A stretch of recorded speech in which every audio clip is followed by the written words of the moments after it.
Assalamualaikum dan salam sejahtera. Hari ini saya nak bercerita tentang war chest ataupun tabung peperangan Anwar Ibrahim. Anwar Ibrahim telah menubuhkan satu war chest sebanyak RM500 bilion untuk membeli ahli parlimen UMNO yang tidak bersama dia. Anwar menganggarkan ada lebih kurang 12 ahli parlimen UMNO yang tidak bersama dia, maka Anwar nak guna RM500 juta war chest ini untuk membeli ahli-ahli UMNO yang tidak menyokong dia, dan sekira berlaku sesuatu mungkin mereka akan menyokong Perikatan Nasional.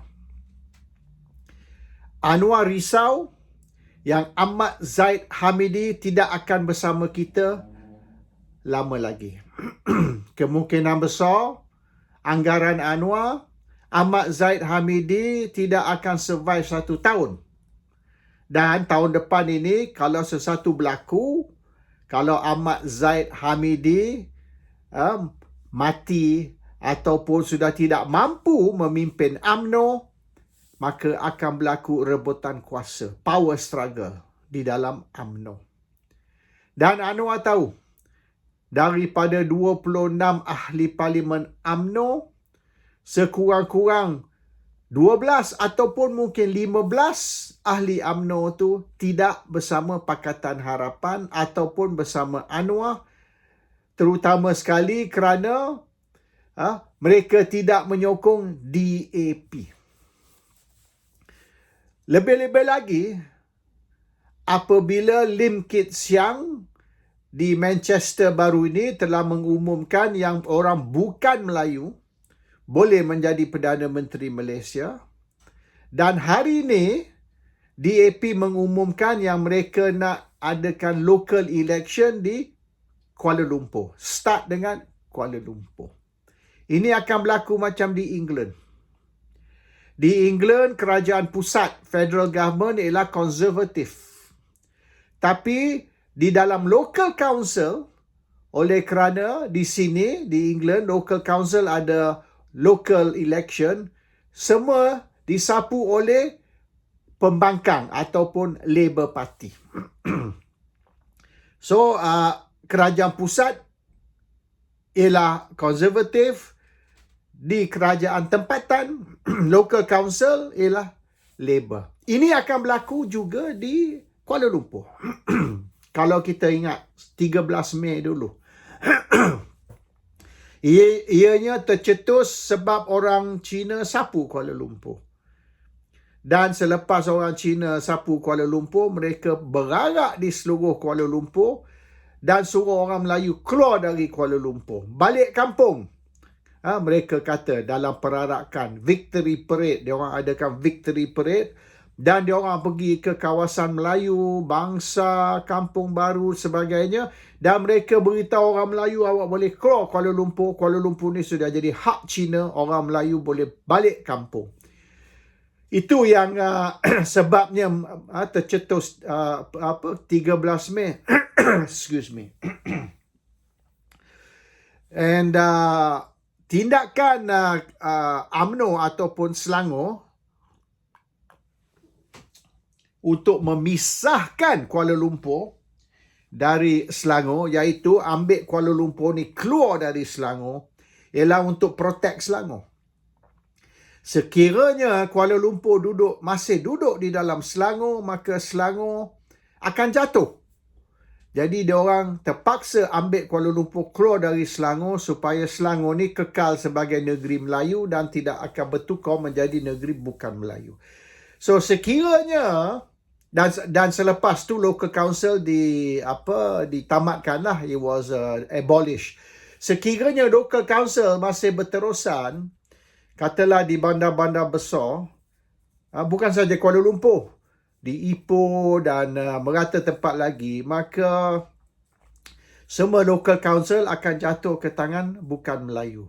Jadi sebab tu mereka nak local council ni di local council election diadakan, sebab sekarang ni Walaupun ahli parlimen Kuala Lumpur ni DAP ataupun bukan Melayu, tapi local council masih dikontrol oleh orang Melayu. Dengan adanya local council election, maka semua local council ni akan jatuh ke tangan bukan Melayu. So dengan desakan DAP untuk mengadakan local council election dan pengumuman yang Perdana Menteri ni bukan Melayu pun boleh jadi Perdana Menteri, ramai dalam UMNO tidak senang. Dan sekira Ahmad Zahid Hamidi mati dan Anwar risau mungkin dia akan mati tidak lama lagi, maka akan berlaku kecoh dalam UMNO. So Anwar kena cari cara untuk nak beli ahli parlimen UMNO untuk terus menyokong dia. So tabung peperangan ataupun ataupun war chest tadi, 500 juta atau setengah bilion sumbangan datang dari dua Chinese billionaire, dua tokeh Cina ataupun tycoon Cina.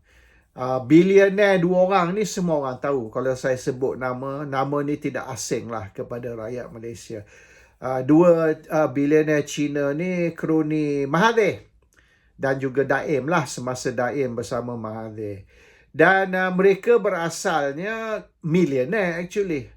They were originally millionaire. Tapi Mahathir bantu mereka jadi billionaire. Dari millionaire naik jadi billionaire. Dan banyak mereka dapatlah. Macam-macam dapat dari kerajaan ataupun dari UMNO. Dan banyak yang mereka buat ni, penjagaan mereka ni actually joint venture dengan UMNO. UMNO tu ada share tu dalam dia orang punya business. Tapi secara proxy lah. So dua orang tycoon ni, billionaire tersebut tu telah memberi 500 juta, $500 million untuk tabung peperangan ataupun war chest UMNO. Dan Anwar boleh guna war chest ni untuk beli lebih kurang 12 ahli parlimen UMNO yang tidak bersama dia. Ini rancangan Anwar. Adakah Anwar boleh beli ke semua 12? Tak tahu lagi lah. Misalnya Hishamuddin Hussein ke Ismail Sabri Yaakob sebagai contoh. Adakah mereka juga boleh dibeli dengan berpuluh juta? Kita tak tahu, tapi sekurang-kurangnya maknanya duit ni cukup. Sekira berlaku power struggle di dalam UMNO selepas Zahid mati dan sekira separuh dari ahli parlimen UMNO atau 12 ataupun lebih ahli parlimen UMNO ni nak crossover sokong Perikatan Nasional, Anwar will have the money to buy them off. That is the thing lah. So nampak yang dia orang duk kata hari ni Anthony Locke DAP hari ni berkata kerajaan Pakatan Harapan Barisan Nasional ataupun apa yang dipanggil kerajaan perpaduan ni kuat dan stable. Tidak benar. Kerajaan perpaduan atau kerajaan Pakatan Harapan Barisan Nasional ni actually goncang, very shaky. Oleh kerana di dalam UMNO sendiri, UMNO berpecah. Tapi dia orang tak boleh buat apa. Sebab sebelum bertanding pilihan raya baru ni tahun lepas, mereka semua disuruh sign aku janji. Surat aku janji. Dan di dalam surat aku janji tersebut, mereka telah beri kuasa mutlak, kuasa penuh kepada Ahmad Zahid Hamidi untuk menentukan UMNO ni ataupun Barisan Nasional akan bersama kerajaan yang mana. Perikatan ke, Pakatan ke, ini keputusan Zahid. Ahli parlimen UMNO atau ahli parlimen barisan tidak ada kuasa untuk menentukan ini. Mereka sudah beri mandate, mereka sudah pindah kuasa kepada Zahid. Jadi Zahid seorang yang berkuasa membuat keputusan. So kalau dia orang maknanya tak sokong bahawasanya UMNO ni bekerjasama ataupun menyertai Kerajaan Pakatan Harapan, maka mereka telah melanggar surat Aku Janji. Dan mereka boleh dipecat. Baik Ismail Sabri, baik Hishamuddin, baik siapa sekalipun, mereka boleh dipecat. So, untuk mengelakkan dari mereka dipecat, mereka kena diam saja. Suka tak suka, mereka kena diam.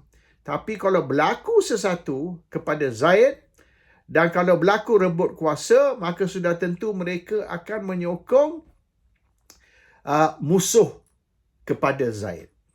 Tak kisahlah siapa. Tapi so far tak ada siapa yang berani membaling batu dulu. Semua duduk diam. Mereka tidak berani bertindak. Jadi Ahmad Zahid Hamidi, oleh kerana surat Aku Janji tadi, dia boleh memimpin UMNO seperti diktator, as a dictator. He does not have to account for anything, and kalau siapa menentang dia, Ahmad Zahid buang saja. Tak payah pergi lembaga disiplin. Tindakan Zaid untuk buang semua orang. So, sebab tu tidak ada tentangan dari orang lain. Tapi sekiranya kedudukan Zaid ni goncang ataupun Zaid tu sudah tidak ada lagi, Zaid dah mati, maka mandate yang diberi ke Zaid tu sudah tidak wujud lagi. The mandate no longer exists. The mandate was given to Zaid. Mandate ataupun kuasa diberi ke Zaid. Kalau Zaid sudah mati, kuasa tu mati dengan dia. Bermaknanya dia orang sudah tidak perlu berpegang kepada surat Aku Janji, iaitu mereka memberi mandate ke Zaid. Bila Zaid dah mati, mandate tu pun tidak wujud lagi. So Anwar kena bersedia 500 juta in case Zaid ni pendek umur, Zaid dalam setahun ni tidak ada lagi bersama kita, maka Anwar akan guna 500 juta untuk beli semua ahli parlimen UMNO yang tidak menyokong dia. Dan sekarang ni pun Anwar sedang kesan ahli parlimen mana agak yang akan menentang dia dan perlu dibeli. So that is Anwar's game plan. So kita tengoklah ahli parlimen seperti Ismail Sabri ke, Hishamuddin Hussein ke, atau sesiapa lagi yang 12-15 ahli parlimen UMNO tersebut yang dikatakan mungkin tidak sokong Anwar. So at the moment dia orang tidak sokong dalam hati, tapi dia orang belum lagi bertindak untuk menunjukkan mereka tidak sokong. So sebelum tu berlaku, Anwar sudah bersedia dengan 500 juta. Duit datang dari dua tycoon Cina tadi, billionaire Cina. Nama yang seluruh rakyat Malaysia sudah memang tahu. Orang yang boleh dikatakan millionaire yang dikayakan menjadi billionaire oleh Tun Dr. Mahathir Mohamad dan Tun Daim Zainuddin. Assalamualaikum. Salam sejahtera.